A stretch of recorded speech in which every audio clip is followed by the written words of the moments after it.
Now, from road safety, we come to your health. Here's why you need to take your hypertension status seriously. The condition is responsible for some 9.4 million deaths globally annually. But as the world marks World Hypertension Day, founder of the Hypertension Society of Ghana, Betty Owusu-Ansah, has some important information to you, and she's been speaking to us.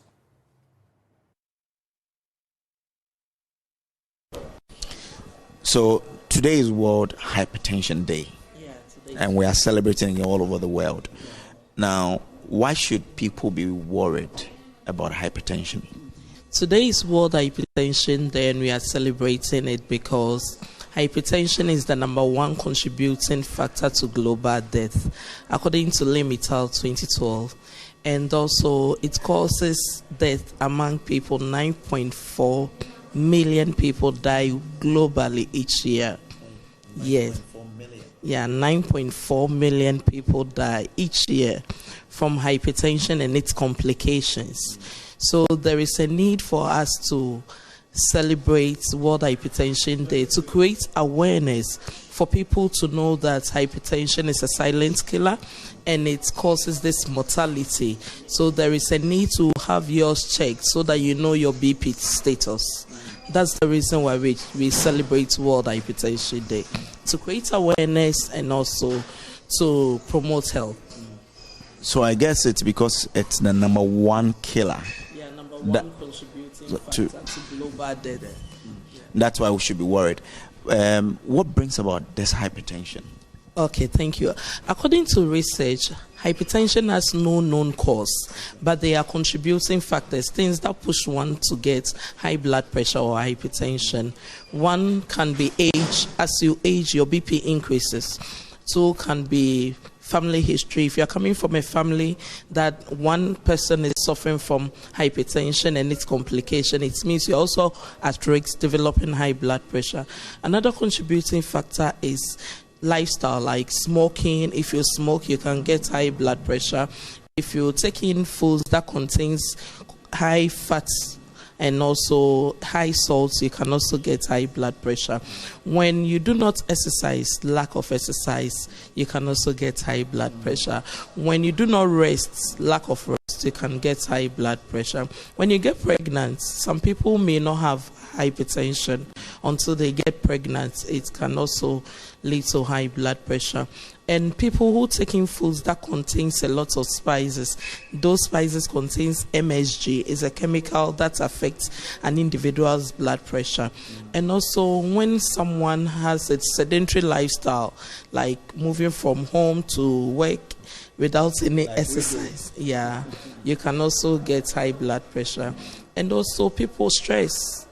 People think a lot. They do not rest. They are bothered about some situation, be it relationship or money, finances. It can also lead to high blood pressure. So if you talk about enough rest, you talk about enough sleep, how much is enough when it comes to rest and sleep? Thank you. At least 8 hours. Rest. Some people will be resting but still be using their phones. That's not adequate rest. Some people will be resting but the environment may not be conducive, still watching movie or doing something on their laptops. That's not rest. When you are resting, it means you should be free from any external stimuli. You should give a rest, rest. Yeah. So on such a day, what's the message from you, the health practitioners, to all of us? Okay, so the message for this year's May Measurement Month, we call the whole month May Measurement Month because it's the month that we've assigned to have our blood pressure checked. So the message is that the big squeeze, that is, go to any health facility or any pharmaceutical shop that are licensed to check BP to have the big squeeze, that is for them to check your BP so that you know your status and we can pick it up from there. Because if you check your BP, you know where your level is and we can advise accordingly. If you do not check, it will be difficult for you to know whether you are hypertensive because it's a silent killer and it hardly gives a sign or a symptom. So if I become hypertensive, how do I ensure that I don't join the 9.4 million people who die every year? Okay, so if you are hypertensive or even pre-hypertensive, that is, you are not hypertensive, what you have to do is, hypertension is more of lifestyle, so we have to modify our lifestyle. First, all the causes or predisposing factors or the contributing factors that I talked about, like diet, you have to take in a well-balanced diet, more greens and more vegetables, fruits, okay? And you have to reduce your salt intake. And if you are using spices, artificial spices that contains MSG, you have to stop it. You have to stop smoking if you smoke. Those who take in alcohol, you have to reduce the amount that you take in.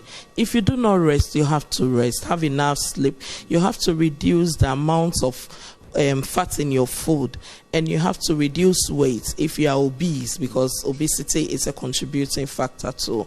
And you have to know your family. If there is somebody in your family who is suffering from high blood pressure or its complications, you have to be careful with how you deal things, you go about things.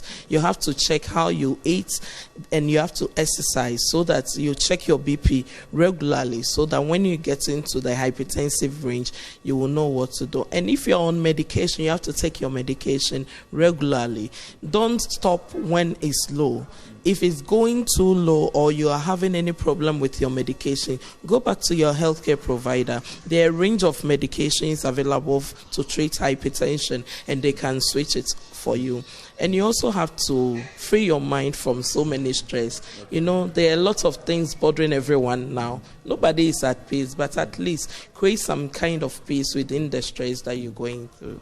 Finally, if I don't check, are there any symptoms for me to realize that I may be hypertensive if I see those symptoms? Okay, so according to research and even on the field, it hardly gives a sign or a symptom. That's why WHO classified it as the silent killer.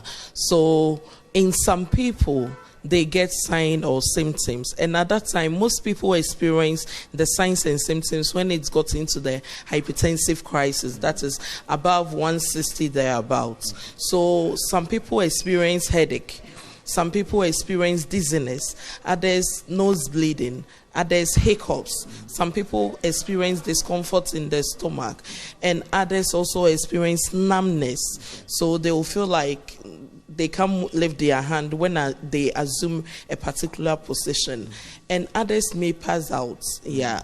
So these are some of the commonest signs and symptoms that people have. Palpitations and tiredness. They walk for a short while and they feel so tired. Yeah, fatigue. Yeah. So these are some of the commonest signs that people experience. All right. So you brought us this.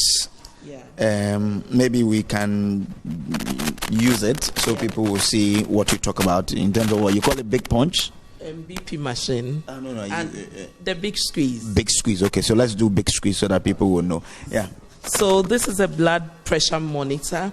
We have two types, the automated and also the manual one. When you go to most of the government institutions, now they've even advanced using the automated one. The old one that we used to pump it, that metal one, yeah, and this one. So before you check one's BP, you have to make sure that your machine is working and the battery are good.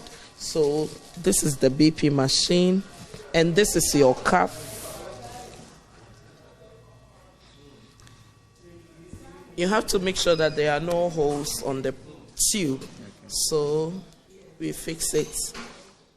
Put our BP machine, the batteries in the BP machines.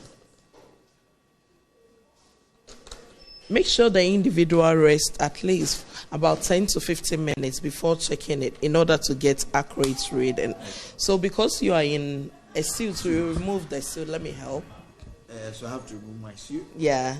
And mostly it's advisable to check it on the skin so that you get accurate reading. But for demonstration purposes, I will just do it on your sleeve. Yeah.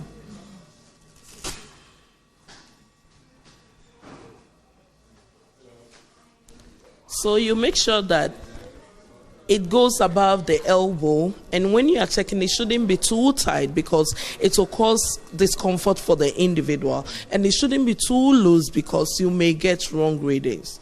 So you make it normal. The arm is usually put on a table to rest comfortably.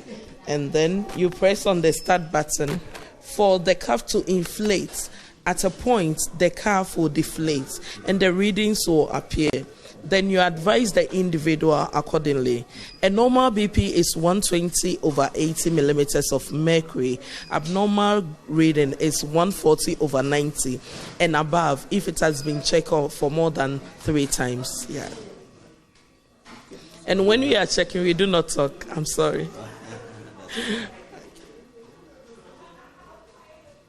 Okay, so I'm having my BP checked to see whether I am healthy or I'm not getting close to hypertension.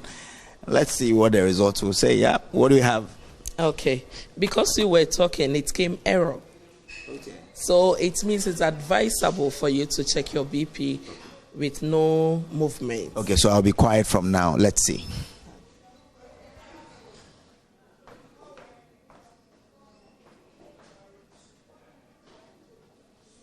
Okay, so the BP reading that we had may be affected because of the clothing on your, and also so many factors. So let's say the position too.